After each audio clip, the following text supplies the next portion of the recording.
নমস্কার, কেমন আছেন সবাই? আশা করি যে যেখানে আছেন সবাই খুব ভালো আছেন, সুস্থ আছেন। ঈশ্বরের কাছে এটাই প্রার্থনা করি সবাই যেন সুস্থ থাকে। আর একটা নতুন ব্লগে আপনাদের স্বাগতম। দেখুন সকাল সকাল কে এসেছে আমার বাড়িতে। এখন তো চড়ুই পাখি প্রায় দেখাই যায় না, তবে দেখে খুব ভালো লাগলো। শুক্রবার দিন আমার বড় ননদের জন্মদিন উপলক্ষে সকাল থেকে তোড়জোড় ছিল। তো এই পাতাটা হচ্ছে খাড়কোল, আমরা বলি খাড়কোল, অনেকে ঘ্যাটকোল বলে। তো পাতাটা বেছে কেটে নিলাম শুকনো কড়াইতে। পাতাটা জাস্ট জলটা নেড়ে নিলাম, নামিয়ে শুকনো কড়াইতে কালো জিরে আর শুকনো লঙ্কা একটুখানি ভেজে নিয়ে ওই পাতাটা আর শুকনো ও লঙ্কা আর কালো জিরেটা একসঙ্গে বেটে নিলাম নুন দিয়ে। এবারে কড়াইতে নেড়ে নেড়ে একটা মণ্ড মতো তৈরি করতে হবে। যখন দেখবেন কড়াই থেকে উঠে যাচ্ছে তখন সেটা রেডি। এরপরেই তো ইলিশ মাছ হয়েছিল সেই দিনকে।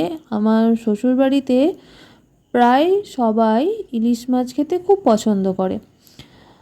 এটা ছিল আমাদের বছরের বর্ষাকালের প্রথম ইলিশ, আর ইলিশটা খুব সুস্বাদুও ছিল। তো সকাল থেকে উঠে তোড়জোড় চলছে। ইলিশ মাছগুলোতে ভালো করে নুন হলুদ মাখিয়ে রাখলাম, কারণ খুব বেশি ভাজা হয় না, তো টেস্টটা ভালো হওয়ার জন্য, যাতে নুনটা ভেতরে ঢোকে। আর সেদিনকে হয়েছিল কাতলা মাছের কালিয়া। 5 রকমের ভাজা হয়েছিল। তার মধ্যে ছিল মাছের ডিমের বড়া, আর ছিল শাক ভাজা, পটল ভাজা, বেগুন ভাজা, ঢ্যাঁড়স ভাজা আর মাছের ডিমের ভরা। 5 রকম। আর এদিকে কড়াইয়ে তেল গরম করে তাতে গোটা জিরে, শুকনো লঙ্কা আর তেজপাতা ফোড়ন দেওয়া হয়েছে। হলুদ গুঁড়ো, জিরে গুঁড়ো, ধনে গুঁড়ো, লঙ্কা গুঁড়ো, চিনি আর একটুখানি সস জল দিয়ে গুলে রেখেছিলাম, সেটা দিয়ে দিলাম তেলের ওপরে।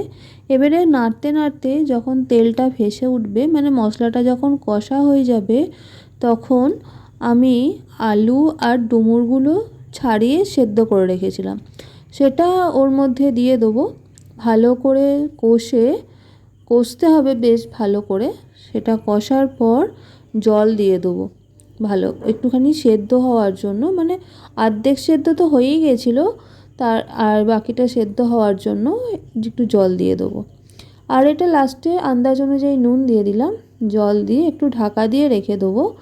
আর জলটা যখন শুকিয়ে আসবে তখন নিরামিষ রান্না তো একটুখানি শেষে ঘি দিলে, গরম মশলা দিলে টেস্টটা ভালো লাগে।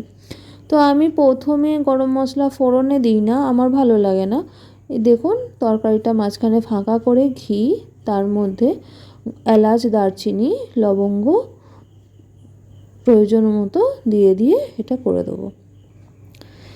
তো সেই দিনকে রান্নার তোড়জোড় এত ছিল যে অন্যদিকে তাকাতে আর সময় পাইনি। সেদিনকে অনেক দেরিও হয়ে গেছিলো।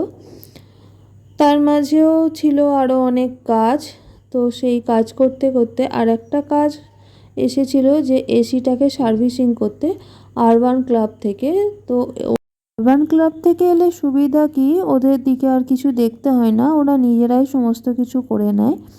তো শাক ভাজা, ডুমুরের তরকারি, আর হয়েছিল ইলিশ মাছ, কাতলা মাছের কালিয়া, চাটনি, ওই মিষ্টি। আজ তাহলে আসি, দেখা হবে খুব শিগগিরই নতুন একটা ব্লগে। ততক্ষণ পর্যন্ত ভালো থাকবেন, সুস্থ থাকবেন, নিজের খেয়াল রাখবেন, পজিটিভ থাকবেন।